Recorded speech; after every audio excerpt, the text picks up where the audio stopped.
Hello everyone. So it's been a while since I got a video out to you all. Just wanted to put something together, kind of wrap up how my season went, tell you some of the things that were on my mind as I went through the season, some of the changes that I made in season this year, and also some of the things I'm going to be working on, thinking about as we go into this off season. Hopefully you all did a lot better than me. Hopefully some of you downed a buck this year. I didn't get a buck. I just got that one doe during archery season.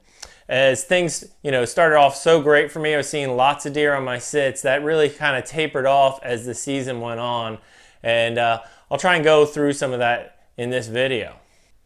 So really quick, I just wanted to mention, a few videos back I mentioned that I'd do a video on how I mark my trails, how I conceal my honey holes kind of in plain sight out in the woods.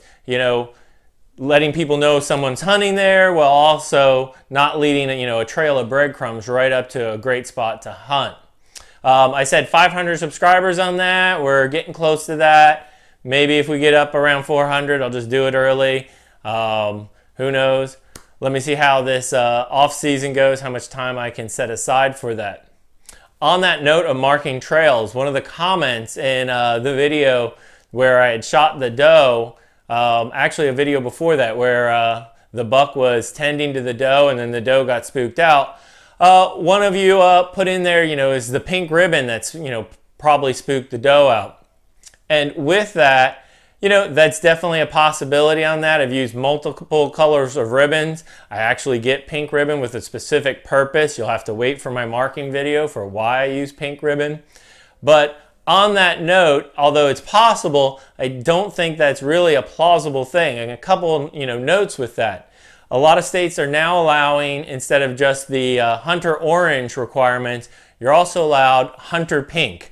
A lot of women in the hunting industry and a lot of pink camouflage, and that pink camouflage there, a lot of states are allowing that as the hunter orange with that. Also, this year on one of my trails that I was marking in, a buck actually used one of the saplings that I had marked with pink ribbon. A buck decided to put a rub on that.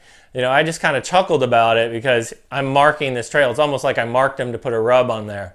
And that's just something. You make trails through the woods and, with our underbrush, the deer tend to use them. But with that, I don't think, the pink ribbon has a factor on that whatsoever, or any color ribbons. Now, if you're using something reflective, reflective tack, something large and reflective, I think that can distract the deer and set them off. But I wouldn't worry about the ribbon so much. So this year for gun season, I did have a permit for Charles Bronson. And I have to say, I was very disappointed when I got out there to hunt this year. Unfortunately, I guess due to the hurricanes and last season we had a really wet season, a lot of high water levels coming off the St. Johns River, and it really flooded that area in the summer months and early fall. Although it dried out a lot come hunting season, just this nice honey hole. If you've watched the videos of past Charles Bronson seasons where I've had some game camera videos of these really nice deer, 8-pointers, really big racks going through there. This year when I went out there, just nothing moving through the areas. Didn't even see a lot of scrapes and rubs.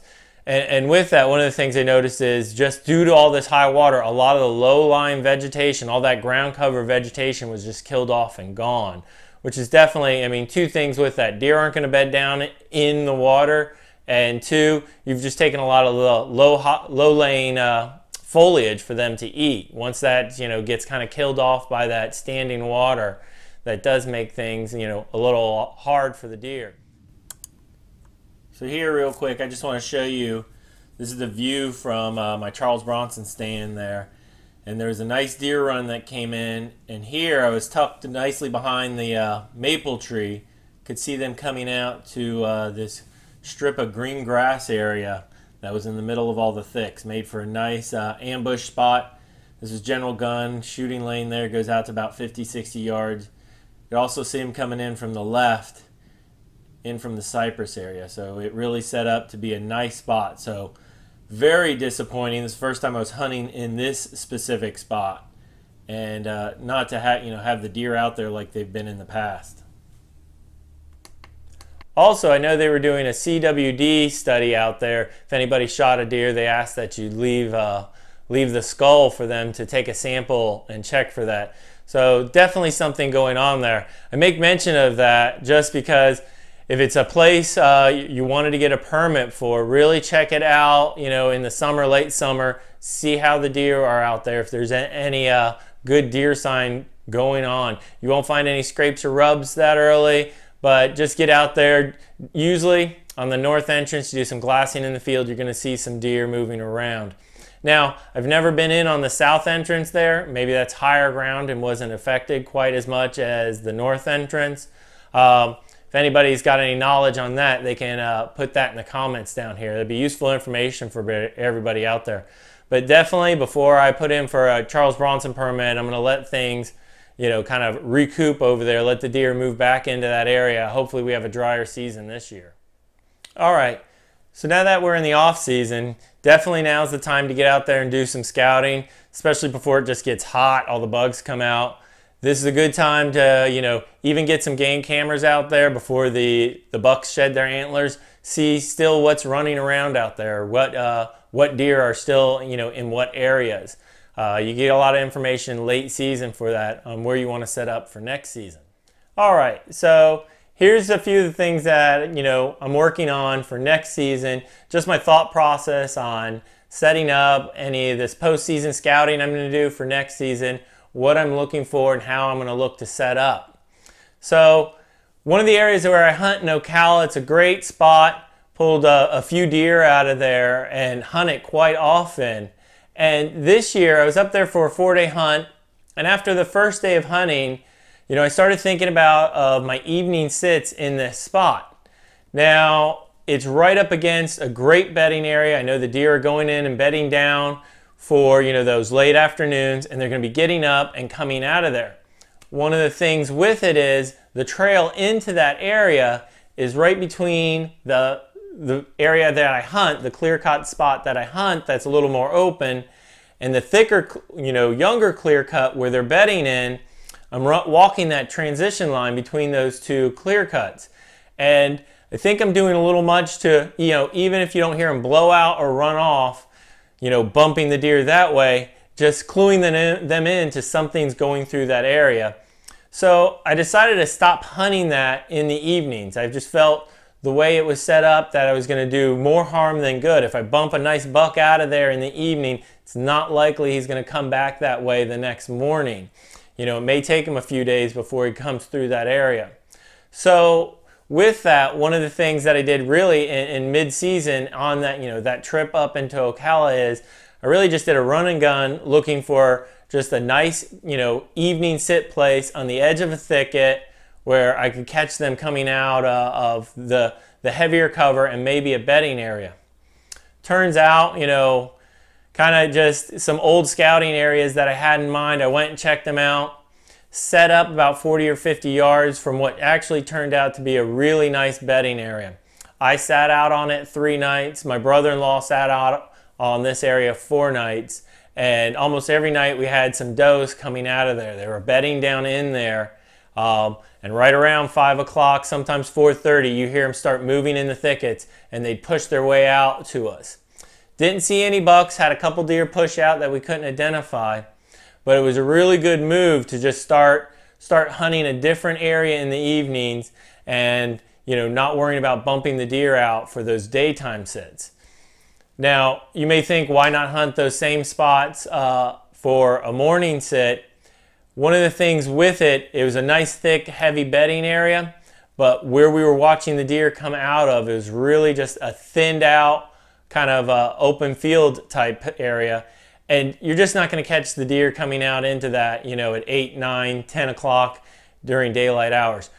You know, the nice big bucks get to be that old by staying in the cover during daylight. They get very wise to that.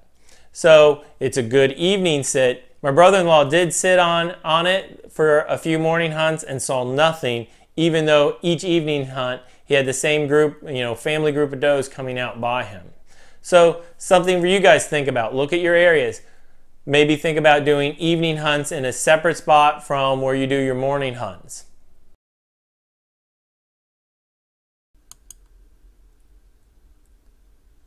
Here I just want to kind of give you a view, one of my tripod that I had up in Ocala, but also kind of show you how I just found this nice opening area and how the deer will all tend to, follow these openings.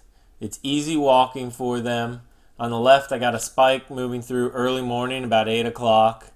And on the right is a doe, one of the first, that one night that I sat out there. She was moving through probably around 4:35. And they'll almost always follow this same path. They'll deviate off it a little bit, but they go from my far right almost a full 180 degrees, even around my tripod, down to this other opening. They're just walking out to just a good feeding area and coming away from their bedding.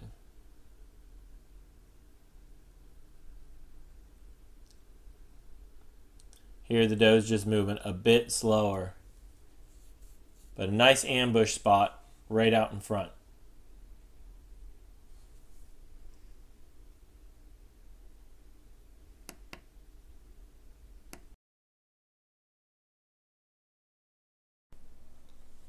One of the other things I'm definitely going to work on is a little bit more stand concealment. And I usually do this pretty well, but I've kind of gotten a little lackadaisical about it, I guess. And not just concealment, but one, height of the stand, that, whether to go up higher or even in some cases stay lower.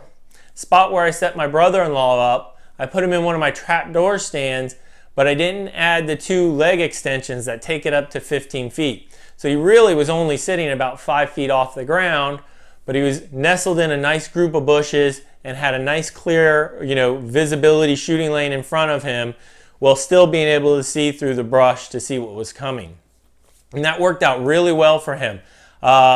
He had some deer come out and stand and sit around, right around that 25, 30 yard mark, even for archery. Now granted, you still got to draw back on them, but not, you don't necessarily have to go 10, 15 feet up in the air. Sometimes staying low in that cover will do you more good.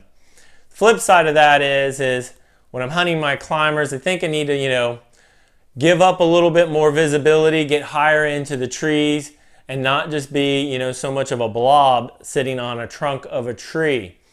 Now, my Tiger Bay stand setup where I was, if you look at the videos, I'm right there below a lot of nice sweet bay holly branches, but the rest of me was hanging off below it. I looked at that area, when I pulled my stand out of there at the end of the season, and I could actually go up about another 5-6 feet above the branches that were at my head and put those at my feet. So that's something I'm looking at for next year, is just getting away from being that bump on a tree log. If you go back, if you've looked at those videos from Tiger Bay, the deer, they'd come in, even just the does, they'd come in at that 30 or 40 yard range, and sometimes just look, something was odd to them. They didn't really make me out, but like I said, there was just a little too much of a blob, I guess, sticking on the tree. So those are things, going to work on, either going higher to get into some cover, or just staying lower where there's a lot more cover, and work on being stiller. Now, a few videos back, one of the tips I put in at the beginning of a video was using tree sticks, ladder sticks, to get into your climber stand. I pointed out some of our, if it's a bigger pine tree, they get really fat at the base. Same thing with cypress trees. And if this is one of the trees, that's in a great spot for you to hunt out of, but you just really can't, get the climber on there. So as you go up to that 15, 20 foot mark, your climber's not, on a down angle because you had to have the chain so big to get around the base of the tree. Here's just a good picture. This was the tree I was in for Charles Bronson. And you can see here that, I put 2 of the climbing sticks and had my climber up a little bit higher. I could keep the chains on it a little bit tighter at that height. So when I went up, the chains didn't, have so much slack that the seat and the foot portion of the climber were on a down angle instead of being level or maybe even tilted back some.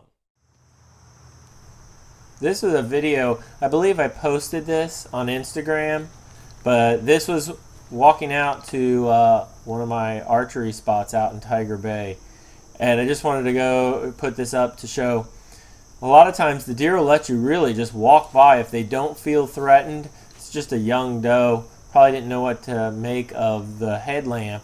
Really wasn't that bright, as you can see, but she's only about 30 feet away from me. Eventually I just made a little noise just to get her to spook off. But that's something, one thing with pressured deer is they get used to people walking down these trails and they'll just let you walk right past them. Now, something about the rest of the season, it was a fairly warm season this year, and man, this is a little deadly snake you don't want to get bitten by. Saw a number of rattlesnakes this year as well, just because such warm temperatures, they were moving around a lot more. Well, that's what I have for you now. Thank you all.